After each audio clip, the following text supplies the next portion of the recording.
The California real estate dream is crumbling, and today we're counting down the top 10 cities losing residents the fastest. Because while the headlines focus on home prices, taxes, and interest rates, the real story is unfolding quietly. In the numbers, almost no one wants to acknowledge. Families aren't just moving out. They're leaving at a pace that is reshaping the entire state. From the northern borders to the southern coast, cities once full of promise are watching people pack up, businesses shrink, and neighborhoods change before our eyes. Tonight, we break down the data, the reasons, and the hidden consequences California can no longer ignore.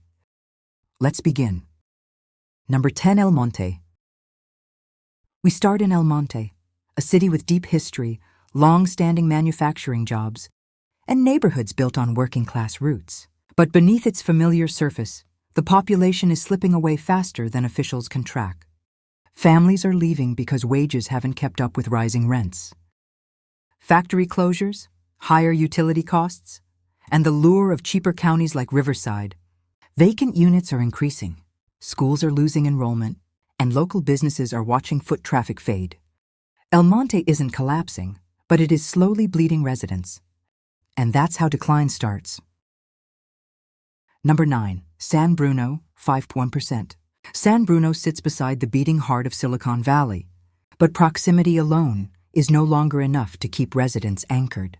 Soaring rents, tech layoffs, rising cost of living, and a wave of remote workers relocating out of California are reshaping the city. What makes San Bruno's decline unique is the middle-class flight. People who once earned enough to live comfortably here now feel pushed out. Vacancies are up, turnover rates are rising, and landlords are witnessing a softer rental market than they've seen in years. Number 8, Pacifica, 5.1%. Pacifica is one of the most beautiful coastline cities in California, but even beauty has limits. Living expenses are high, job growth is limited, and erosion concerns are growing. Even lifelong residents are admitting they can no longer keep up. Insurance costs have risen dramatically. Remote work opened the doors for thousands to leave. Today, Pacifica's rental market has more openings than ever, and its population continues to decline. Number 7, East Palo Alto, 5.2%. Just minutes from billion-dollar Silicon Valley campuses, East Palo Alto tells a very different story. Gentrification pressures have been relentless. Families with generations of history here have been priced out.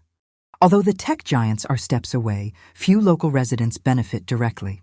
Instead, rising rents, strict regulations, and limited affordable housing have pushed residents to look for stability elsewhere. What remains is a community stretched thin and shrinking year after year. Number 6, Belmont, 5.2%. With its strong schools and clean suburban atmosphere, Belmont wasn't expected to lose residents, but it has, and the shift is undeniable. Even well-earning families are reaching their breaking point. Rents between $4,000 and $5,000 a month, rising childcare costs, and transportation expenses are pushing people out. Belmont's decline is a warning sign. Even good neighborhoods are no longer immune to California's population wave. Number 5, Taft, 5.8%. Now we travel into the Southern California oil belt, Taft.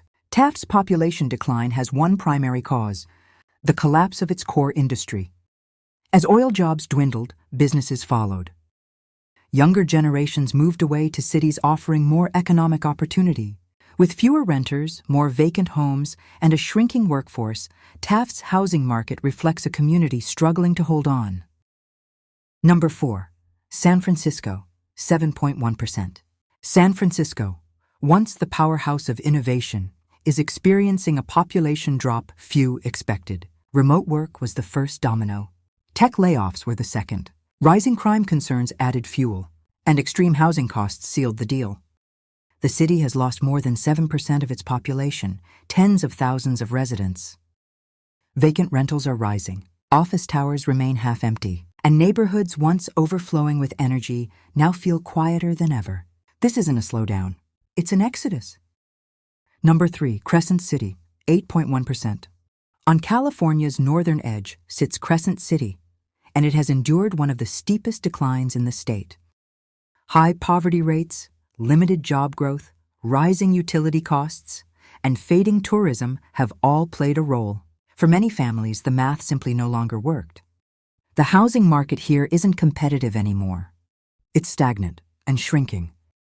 Number 2, East Los Angeles, 10%.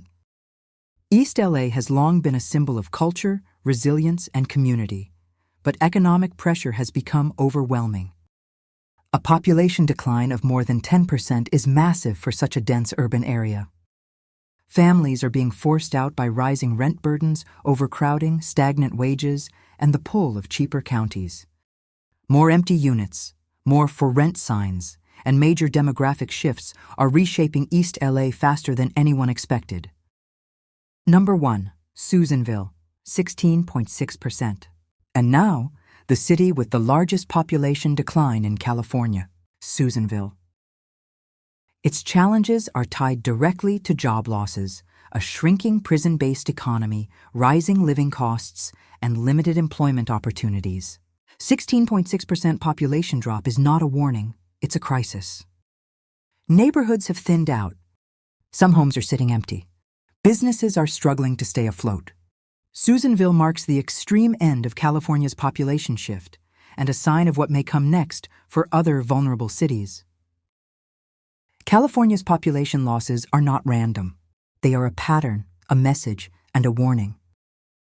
Families are leaving because the economics no longer work. Cities are transforming faster than policymakers can react. And for many, the dream of stability in California is slipping away. If this breakdown helped you understand the deeper truth behind the numbers, subscribe to California Reality, where we uncover the stories most people aren't telling.